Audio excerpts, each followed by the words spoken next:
চেঙাস্থিত মধ্য কামৰূপ মহাবিদ্যালয়ত শিক্ষামন্ত্ৰী ডাক্তৰ ৰণোজ পেগু মহাবিদ্যালয়খনৰ মূল তোৰণ মুকলি কাৰ্বি আংলঙৰ ডকমকাত নৃশংসতাৰ বলি হৈ মৃত্যুবৰণ কৰা অভিজিত নাথৰ সোঁৱৰণত নিৰ্মিত হৈছে মূল তোৰণখন ৰাষ্ট্ৰীয় উচ্চতৰ শিক্ষা অভিযানৰ অৰ্থ সাহায্যত নৱনিৰ্মিত ভৱনো মুকলি শিক্ষামন্ত্ৰীৰ অবিভক্ত কামৰূপ জিলাৰ মধ্যৱৰ্তী অঞ্চল তথা বৰ্তমান বৰপেটা জিলাৰ দক্ষিণ পূব প্ৰান্তৰ শোভা আদৰ্শ গাঁৱত 1971 চনত স্থাপিত মধ্য কামৰূপ মহাবিদ্যালয়ত ৰাষ্ট্ৰীয় উচ্চতৰ শিক্ষা অভিযানৰ অৰ্থ সাহায্যত 4 কোটি টকা ব্যয় সাপেক্ষে নিৰ্মাণ কৰি উলিওৱা ভৱন আৰু কাৰ্বি আংলঙৰ ডকমকাত নৃশংসতাৰ বলি হৈ মৃত্যুবৰণ কৰা অভিজিত নাথৰ সোঁৱৰণত অভিজিত নাথৰ পৰিয়ালে দান কৰা মহাবিদ্যালয়খনৰ মূল তোৰণখন বুধবাৰে পুৱা 10 বজাত অসমৰ শিক্ষামন্ত্ৰী ডাক্তৰ ৰণোজ পেগুৱে মুকলি কৰে। ইয়াৰ পাছতে মহাবিদ্যালয়ৰ প্ৰাংগণত অনুষ্ঠিত হয় মুকলি সভা। জিলাৰ এখন উল্লেখযোগ্য মহাবিদ্যালয় চেঙাত অৱস্থিত। আজি এই মহাবিদ্যালয়খনলৈ মই আহিলো। ৰাষ্ট্ৰীয় উচ্চতৰ শিক্ষা অভিযান যি পুৰণি ৰুচা বুলি কওঁ, তাৰ অধীনত প্ৰদান কৰা 4 কোটি টকাৰে এটা সুন্দৰ দুমহলীয়া একাডেমিক বিল্ডিং তাক আজি মই শুভ উদ্বোধন কৰোঁ।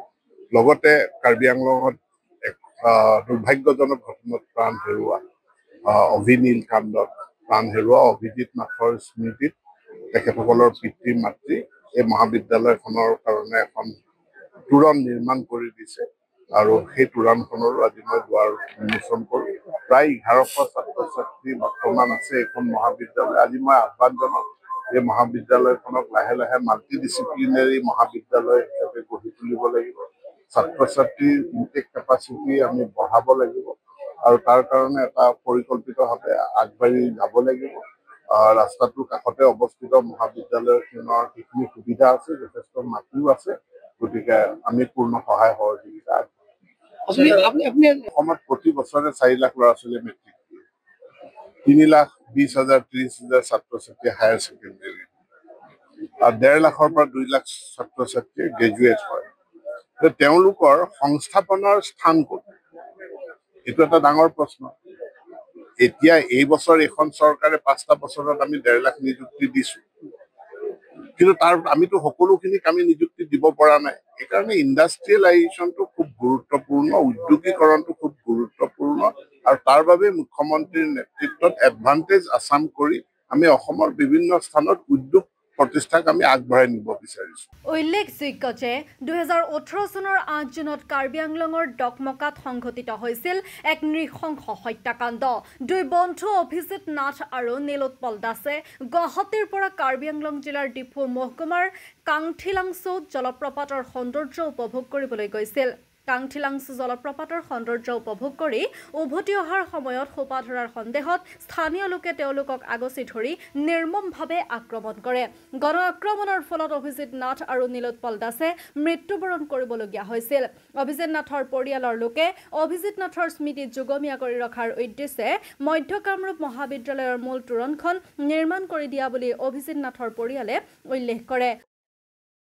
আমাৰ কাৰণে এটা তাকে বহুত ডাঙৰ দিন। আমি আচলতে অলপমান অভিভূত হৈছো, আৱেগিক হৈছো যে বহু দিনৰ আশা এটা আমাৰ আজি পূৰণ হ'ল। এইখন কলেজতে মোৰ চাকৰি জীৱন আৰম্ভ হৈছিলে আৰু ইয়াতে মই শেষ কৰি ইয়াৰ পৰা গৈছো। আৰু ইয়াৰ মাজতে মই এই চাকৰি জীৱনতে মই তেতিয়া এনেকুৱা ইমান ধুনীয়া বিল্ডিং এনেকুৱা নাছিলে, ভগা মানে দৰ্জাৰ বেৰা ৰুম আছিলে, ক্লাছৰুম আছিলে, আমাৰ কমন ৰুম আছিলে, তাতে অতিবাহী কৰি তেনেকে থাকোঁতে ডেফিচিট হ'ল। আৰু তেনেকে মোৰ মানে বিয়াও হ'ল আৰু মোৰ একমাত্ৰ পুত্ৰ অভিজিতৰ জন্মও হ'ল। বহুত সুখত জীৱন কটালো।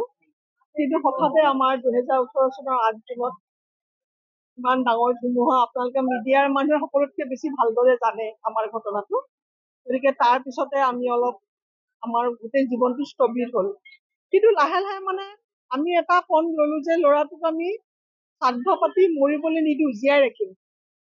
আৰু জীয়াই ৰাখিবৰ কাৰণে আমি যি প্ৰচেষ্টা হাতত ললো যে বিভিন্ন মঠ মন্দিৰ, নামঘৰ, বৃদ্ধাশ্ৰম, অনাথ আশ্ৰমত আমি ল'ৰাটোৰ নামত যি পাৰো কৰিলো।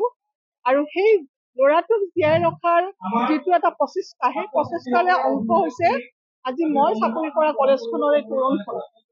গতিকে মই আপোনালোকৰ মিডিয়াৰ যোগেৰে মই এই চেঙাপহৰী অঞ্চলৰ ৰাইজক, বিশেষকৈ ৰাইজক আৰু কলেজ কৰ্তৃপক্ষক মই মানে যথেষ্ট শলাগ লৈছোঁ, তেওঁলোকক ধন্যবাদ জনাইছোঁ। তেওঁলোকে যে আমাক এইখন বনাবলৈ মানে আমাক অনুমতি দিছে, তেওঁলোকে গ্ৰহণ কৰিছে আমাৰ এইখন।